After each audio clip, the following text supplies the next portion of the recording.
welcome to Simplify TV. I'm David McBee. Our guest today is Armando Yanez, president of Primary Lens. Armando's professional journey spans over a decade, during which he has excelled in data analysis and marketing roles.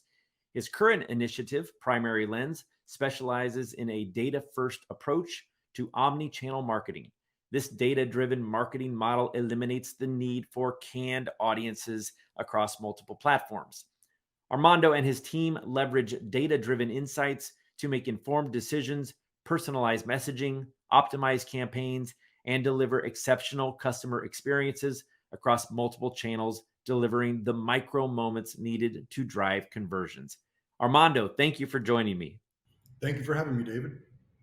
All this talk about data, I just know this is going to be a good one. You're obviously a data guy, so I'll just jump right into my first question. Why is data so important, and how do you use it to help your clients? No, it's actually a great question. Part of the reason that we work with a data first approach is really just because there are two primary components to any successful campaign, right? And a lot of what we always focus on as marketers and as advertisers is we focus on the messaging, we focus on the creative, which is incredibly important. But the best messaging and proper creative, if it's not being delivered to the correct audience, will literally fall flat. It simply won't generate the conversions that the advertisers are looking for and need. And so we've really started with a data first approach just because in an omni-channel world, a lot of times if you're not beginning with your own data set, you can end up with siloed data from each one of these different providers, and you're relying on where the overlap might be between your DSP and between YouTube or between Google or any of the other channels that you're using. So when you start with your own data set, you've got the ability to truly influence that frequency number that we all are targeting when we're running a campaign to make sure that we can create those conversions for the client. Do you have an example of a client that you've worked with that used data in this way in that omni-channel campaign? Absolutely, and I can give you two very quickly. The first one is actually a personal injury attorney group that we work with that obviously wanted digital out of home. And digital out of home for PI attorneys is primarily looking for prime real estate on the most dangerous intersections and portions of roads inside of their area. But when you're dealing with digital out of home, you're probably going to be 1 out of 6 flips on that digital screen, which means that the other 5 times you don't have that person's attention.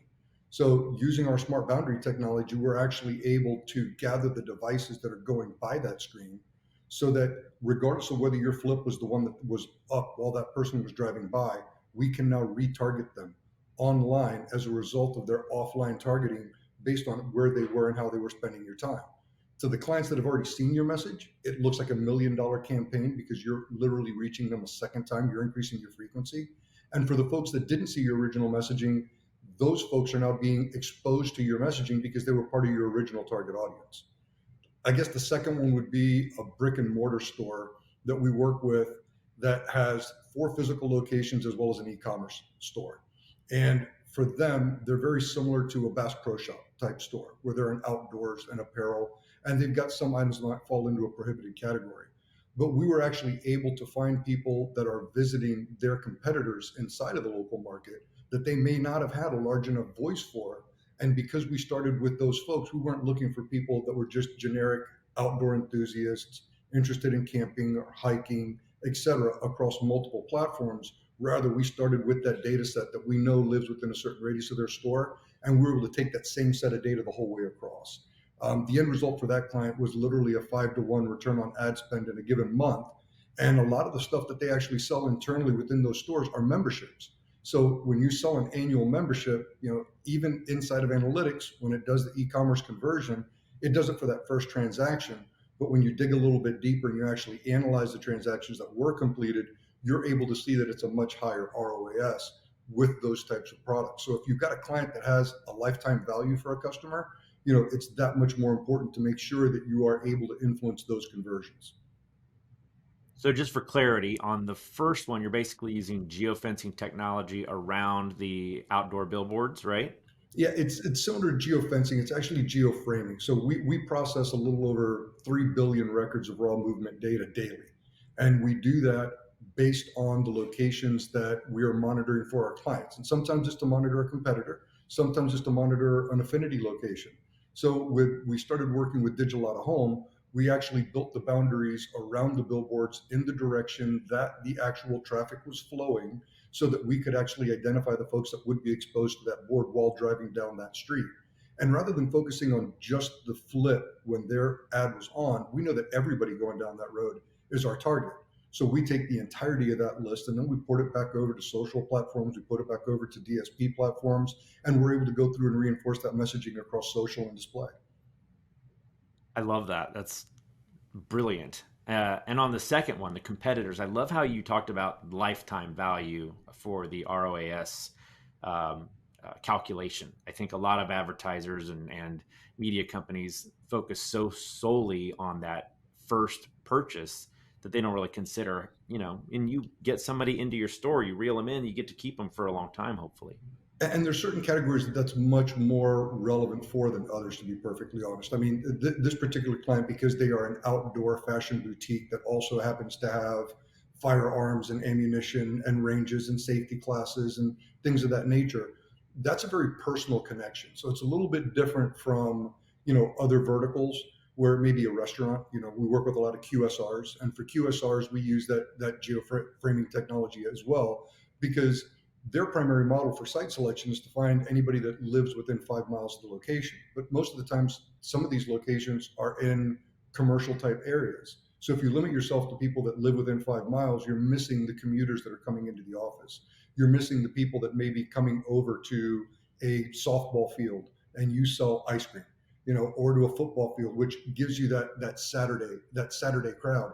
And the opportunity there is really just to make sure that you're not just talking to the people that are immediately around your business based on the site selection for something like a QSR, but that you're also getting the people that are in that area that could be coming in for lunch. Because everybody that's ever worked in an office knows that at some point you guys have 4 or 5 restaurants that are in the rotation, and that's where you go. So building up that habit by introducing the customer to the brand, giving them a positive customer experience, and making them a repeat customer is really the only way to succeed today. Because the reality is that any vertical that you're in, the only thing that you cannot do is outsell attrition.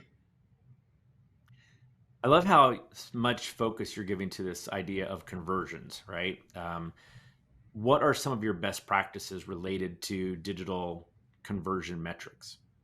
So the one piece that I think all of us struggle with is that everyone's attribution model is a little bit different, right? And right now, most of the standard for any sort of an online conversion tends to be sitting inside of analytics for any of the e-commerce customers.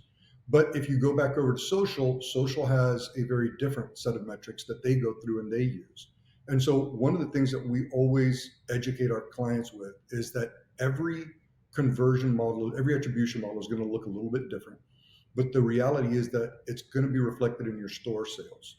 Because if it's not reflected in your store sales, there's no report on the planet that we could ever produce that is somehow going to convince you that what we're doing is moving the needle. And so when we set up and engage with a client, we also go through and monitor their location so that we can show them foot traffic patterns over time and show them how their foot traffic compares to other competitors inside of the local market. Because there's certain indicators that will impact the performance of sales that are outside of our control, whether it's weather, whether it's an event, a special event that's going on, et cetera. So really being able to give that customer a holistic view that provides them with the conversion and the attribution metrics that come back out of Meta, the attribution metrics that come directly back out of analytics, and then being able to take a look at what their overall foot traffic in their stores looks like is really critical to give them a complete picture of what it is that's going on inside of their business as well as inside of their local market. Well, you seem to have kind of a theme using data to create these wonderful campaigns, using data to measure the impact of the campaigns. It sounds like you're doing a lot of great work. So I have one more question for you before I let you go. Do you have a mentor or a favorite podcast or a book that you feel has influenced your success? One name pops into my head almost immediately. It's a gentleman named Thomas Manning. And I spent a lot of time with data, specifically with products that would promote. So I was in a single channel in terms of promoting across a single location or a single channel, and I was part of the blend. And I met Thomas Manning when I worked at the very first advertising agency that I worked at. And he took me under his wing and introduced me to Omnichannel, introduced me to finding the proper blend of media for clients in different vertical spaces. And he is an absolute master of the CNA, which I've adopted moving forward since my time to work with him. I think Thomas and I stopped working together inside of the same building at this point, probably close to 5 years ago. But the reality is that we still keep in touch, and he's actually one of our clients today. That's great. I'm sure he'll appreciate that shout out. All right. Well, thank you so much for being on the show with us today, Armando. Thank you for having me, David. You have a wonderful day.